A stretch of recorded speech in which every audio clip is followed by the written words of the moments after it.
ওই মুসলমান মেয়েদেরকে নিয়ে ব্লু ফিল্ম তৈরি করাচ্ছে রাজ চক্রবর্তী। হ্যাঁ, আরে বাংলা ফিল্মে প্রডিউসার কি করছে আপনি জানেন? ও রাজ চক্রবর্তী নীল ছবি বানান, তাও আবার মুসলিম মেয়েদের ধরে। এমনই অভিযোগ করছে অর্জুন সিং। ব্যারাকপুরের 4 নম্বর ওয়ার্ডে নাকি প্রচুর উন্নয়ন করেছে বিধায়ক কাম চিত্র পরিচালক রাজ চক্রবর্তী, অথচ সেখানে ধাওয়া বসিয়েছে অর্জুন সিং। অর্জুন সিং এর নাকি প্রচুর ভোট, তাহলে উন্নয়ন করবেন কেন? উন্নয়ন আর ভোট নিয়ে রাজনীতির মাঝখানে নীল ছবি এলো কি করে, এটাই তো মাথায় ঢুকছে না।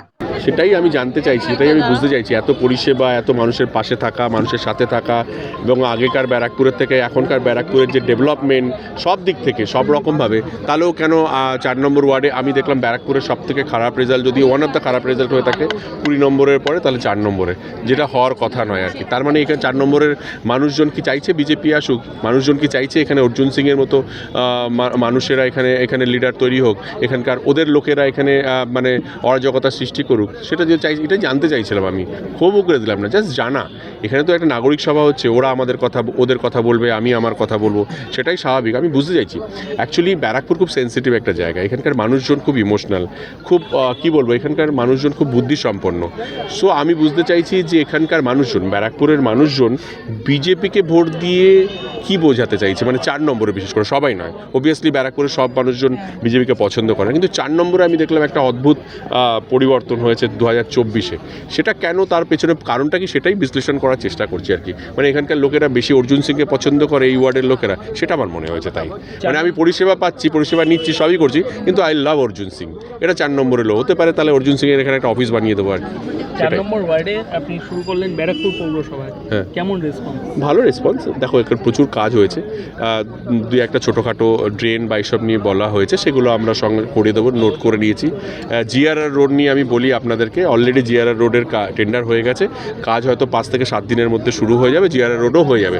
যত রাস্তাঘাটের যা প্রবলেম আছে সমস্ত সমাধান হবে। মানে আমি বলতে পারবো না যে 100% হবে, বাট 80-85% কাজ আমরা করব। লড়াই চিরদিন ক্রিমিনাল বিরুদ্ধে। তৃণমূল কংগ্রেস এসে এই ক্রিমিনালদের, যে আমার ভয়ে, পুলিশের ভয়ে যারা এলাকা ছাড়া থাকতো বা জেলে থাকতো বা শ্মশানে থাকতো, তাদেরকে নিয়ে বাপ বানিয়ে এরা ঘুরে বেড়ায়। তারা এদের টিটাগড়, ব্যারাকপুর, পুরো ব্যারাকপুর শিল্পাঞ্চলের কথা বলছি, এখন ক্রিমিনালরা তৃণমূলের বাবা।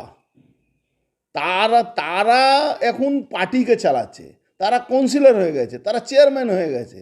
কি বলছেন আপনি? এরা ছিল কি? আপনারা তো এখানে থাকতেন। এরা সব বা জেলে থাকতো বা পালিয়ে থাকতো বা শ্মশানে থাকতো। আমি চিরদিনও ক্রিমিনাল বিরোধী। এই রাজ চক্রবর্তী ব্যারাকপুর এসেছে তোলার জন্যে। রাজ চক্রবর্তী দুনিয়ার দেনা, ওর একটাও বই চলে না, ওর একটাও ফিল্ম চলে না। ও এখানে তোলাবাজি করতে এসছে, ওই স্কোয়ার ফিট, ওই ইললিগাল কনস্ট্রাকশন, আর সব থেকে যে নেকেড, মানে 2 নম্বরই কাজ করছে, ওই মুসলমান মেয়েদেরকে নিয়ে ব্লু ফিল্ম তৈরি করাচ্ছে রাজ চক্রবর্তী। হ্যাঁ, আরে বাংলা ফিল্মে প্রডিউসার কি করছে আপনি জানেন? ও মুসলমান মেয়েদেরকে দিয়ে ব্লু ফিল্ম তৈরি করাচ্ছে রাজ চক্রবর্তী। তাতে কি আছে? বিধায়ক হলে কি আছে? বিধায়ক হলে পাপ করে না?